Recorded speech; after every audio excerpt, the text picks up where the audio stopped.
ये बात लगभग 1 साल पहले की है। हमारे रिश्तेदारी में किसी की डेथ हो गई थी। मेरे पति अपने काम धंधों में व्यस्त थे, इसलिए मुझे ही वहां जाना पड़ा। ट्रेन का सफर था और मुझे अकेले ही जाना था, इसलिए मेरे पति ने प्रथम श्रेणी एसी में मेरे लिए रिजर्वेशन करवा दिया था। रात को 10 बजे की ट्रेन थी। मुझे मेरे पति स्टेशन तक छोड़ने के लिए आए और मुझे मेरे कूप में बिठाकर टिकट चेकर से मिलने चले गए। मेरा कूप केवल 2 सीटों वाला था। अभी तक दूसरी सीट पर कोई भी पैसेंजर नहीं आया था। मैंने अपने सामान सेट किया और अपने पति की इंतजार करने लगी। थोड़ी ही देर में मेरे पति वापस आ गए। उनके साथ ब्लैक कोट में एक आदमी भी आया था। वो टिकट चेकर था। उसके उम्र करीब 26 साल की थी, रंग गोरा और करीब 5.25 फीट लंबा हैंडसम नवयुवक लग रहा था। मेरे पति ने उससे मेरा परिचय करवाया। वो आदमी केवल देखने में ही हैंडसम नहीं था, बल्कि बातचीत करने में भी शरीफ लग रहा था। उसने मुझसे कहा, चिंता मत कीजिए मैडम, मैं इसी कोच में हूँ, कोई भी परेशानी हो तो मुझे बता दीजिएगा, मैं हाजिर हो जाऊंगा। आपके साथ वाली बर्थ खाली है, अगर कोई पैसेंजर आया भी तो कोई महिला ही आएगी, इसलिए आप निश्चिंत होकर सो सकती हैं। उसकी बातों से मुझे और मेरे साथ साथ मेरे पति को भी तसल्ली हो गई। ट्रेन चलने वाली थी, इसलिए मेरे पति ट्रेन से नीचे उतर गए। उसी समय ट्रेन चलती, मैंने अपने पति को खिड़की में से बाय किया और फिर अपने सीट पर आराम से बैठ गई। दोस्तों, मुझे आज अपने पति से दूर जाने में बिल्कुल अच्छा नहीं लग रहा था। इसका कारण ये था कि मेरी महीना खत्म हुए अभी 1 ही दिन बीता था, और जैसा कि आप सब लोग जानते हैं, ऐसे दिनों में शरीर की चाहत कितनी बढ़ जाती है। मैं अपने पति से जी भरकर प्यार करना चाहती थी, लेकिन अचानक मुझे बाहर जाना पड़ रहा था। इसी कारण से मैं मन ही मन दुखी थी। तभी कूप में वो हैंडसम टीटी आ गया। उसने कहा, मैडम आप गेट बंद कर लीजिए, मैं कुछ देर में आता हूँ, तब आपका टिकट चेक कर लूंगा।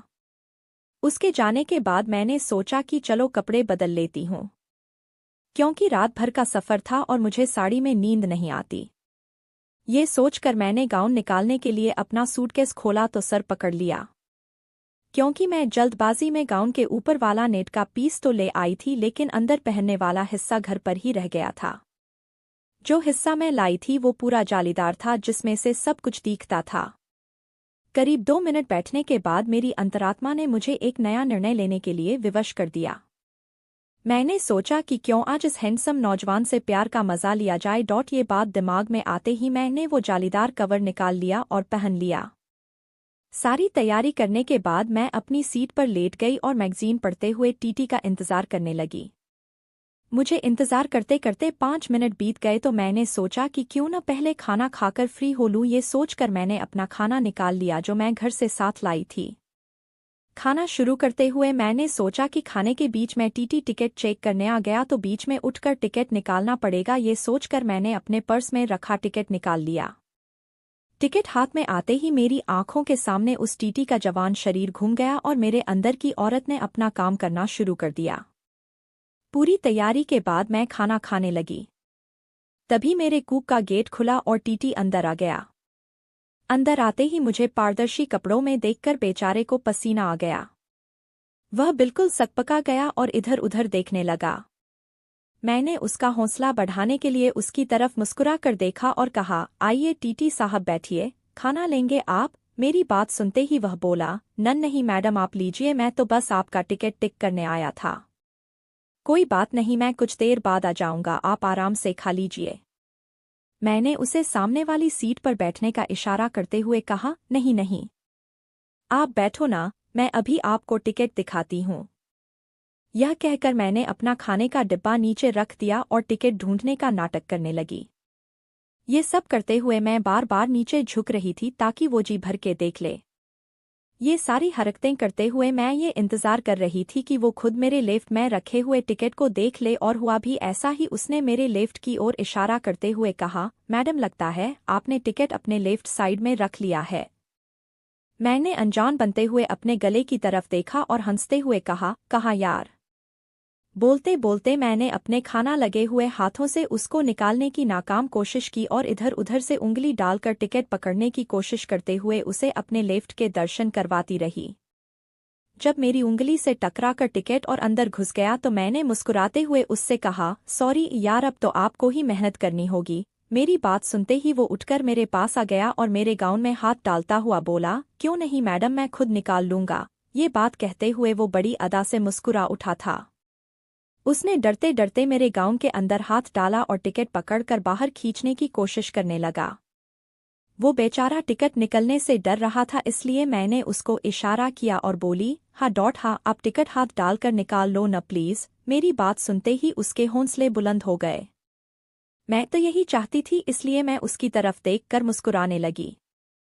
मुझे मुस्कुराता देखकर वो खुश हो गया। उसके बाद उसने टिकट निकालकर चेक किया और मेरी तरफ इशारे करते हुए बोला, आप खाना खा लीजिए, मैं बाकी सवारियों को चेक करके अभी आता हूँ। मैंने भी उसको खुला निमंत्रण देते हुए कहा, जल्दी आना। वो मुस्कुराता हुआ जल्दी से बाहर निकल गया।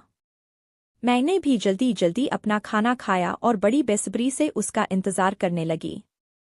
जितनी जल्दी मुझे थी उतनी ही उसे भी थी, इसीलिए वो भी 5-7 मिनट में ही वापस आ गया। अंदर आते ही उसने कूप अंदर से लॉक कर लिया और मेरे करीब आकर मुझे से बोला, आओ मैडम, आज आपको फर्स्ट एसी का पूरा मजा दिलवाऊंगा। मैंने भी हाँ दिए।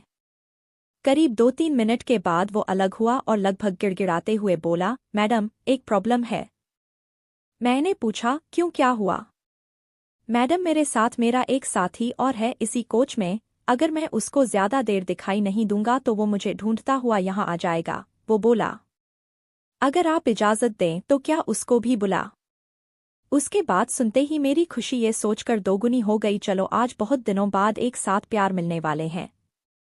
इसलिए मैंने तुरंत जवाब दिया, हाँ हाँ, बुला लो उसको भी, लेकिन ध्यान रखना किसी और को पता नहीं चलना चाहिए। जाओ जल्दी से बुला लाओ। मेरी बात सुनते ही वो दरवाज़ा खोलकर बाहर चला गया और 3-4 मिनट बाद ही वापस आ गया। उसके साथ एक आदमी और था। ये नया बंदा करीब 35 साल की उम्र का था। रंग काला, लेकिन शक्ल सूरत से ठीक ठाक था, बस थोड़ा मोटा ज्यादा था। उन दोनों ने अंदर आते ही कूप को अंदर से लॉक कर लिया और दोनों मेरे पास आकर खड़े हो गए। पुराने वाले टीटी, जिसका नाम मुझे अभी तक पता नहीं था, उसने अपने साथी से मुझे मिलवाया। मैडम, ये है मेरा दोस्त सौरभ। मैंने खड़े होते हुए उससे हाथ मिलाया और पुराने वाले से बोली, ये तो ठीक है, पर तुमने अभी तक अपना नाम तो बताया ही नहीं। मेरी बात पर मुस्कुराते हुए वो बोला, मैडम, मुझे अजय कहते हैं। वैसे आप मुझे अज्जू भी बुला सकती हो। मैंने उन दोनों से कहा, अज्जू, तुम्हारा नाम तो अच्छा है, लेकिन यार तुम लोगों ने ये मैडम मैडम क्या लगा रखा है। मेरा नाम रेशमा है। वैसे तुम लोग मुझे किसी भी नाम से बुला सकते हो। आपस में परिचय पूरा होने के बाद हम लोग थोड़ा खुल गए थे, लेकिन वो दोनों कुछ शर्मा रहे थे, इसलिए पहल मुझे ही करनी पड़ी और मैंने अज्जू के गले लग गई। तभी अचानक कूप का दरवाज़ा खुला और 3 आदमी एक साथ अंदर आ गए। ट्रेन किसी बड़े स्टेशन पर रुकी हुई थी। अचानक उन लोगों के अंदर आने से मैं चौंक गई और जल्दी से अलग होकर अपने कपड़े उठाकर अपना बदन छुपाने की कोशिश करने लगी। उन 3 लोगों के अंदर आते ही सौरभ जोर से चहक कर बोला, आओ बॉस, मैं आप लोगों का ही इंतजार कर रहा था। उसने जल्दी से कूप का दरवाज़ा अंदर से लॉक कर लिया और मेरी तरफ मुड़कर बोला, चिंता मत करो मैडम, ये लोग भी अपने दोस्त हैं। अभी तुम्हारी इच्छा बढ़ रही थी ना, इसलिए इन लोगों को बुलवाया है। चलो शुरू करते हैं। मुझे इस तरह से उन लोगों का अंदर आना अच्छा नहीं लगा। मैंने नाराज होते हुए कहा, चुप रहो तुम। मुझे क्या तुम लोगों ने बाजारू समझ रखा है? जो भी आएगा मैं उससे प्यार कर लूंगी। तुम लोग अभी मेरे कूप से बाहर चले जाओ, नहीं तो मैं शोर मचा दूंगी। मेरे इस तरह नाराज होने से वो लोग डर गए और मुझे मनाते हुए सौरभ ने कहा, नहीं मैडम, ऐसा नहीं है, अगर आप नहीं चाहोगी तो कुछ भी नहीं करेंगे। जो लोग अभी अभी अंदर आए थे उनमें से एक ने कहा, नहीं मैडम, हमें तो अजय ने भेजा था, अगर आपको बुरा लगता है तो हम लोग बाहर चले जाते हैं। प्लीज आप शोर मत मचाना, हमारी नौकरी चली जाएगी। इस तरह वो चारों ही मुझे मनाने में लग गए। मैंने मन ही मन सोचा कि अब इन लोगों ने मुझे तो देख ही लिया है और अभी तक अपना काम भी नहीं हुआ है। सुबह तो ट्रेन से उतर कर चले ही जाना है, फिर ये लोग कौन सा कभी दोबारा मिलने वाले हैं। ये सोचकर मैंने उनको डराते हुए कहा, ठीक है, मैं तुम लोगों को केवल आधा घंटे का समय देती हूँ, तुम लोग जल्दी जल्दी अपना काम करो और यहाँ से निकल जाओ और अब कोई और इस कूप में नहीं आना चाहिए। वो चारों खुश हो गए और जी मैडम करने लगे। सौरभ ने उन लोगों से कहा कि चलो अब मैडम का मन दोबारा से ठीक करना पड़ेगा, तुम लोग आगे आ जाओ। तो दोस्तों, ये थी मेरी ट्रेन स्टाफ से की हुई दास्तान। अगली बार इससे भी खतरनाक कहानी के लिए तैयार रहें।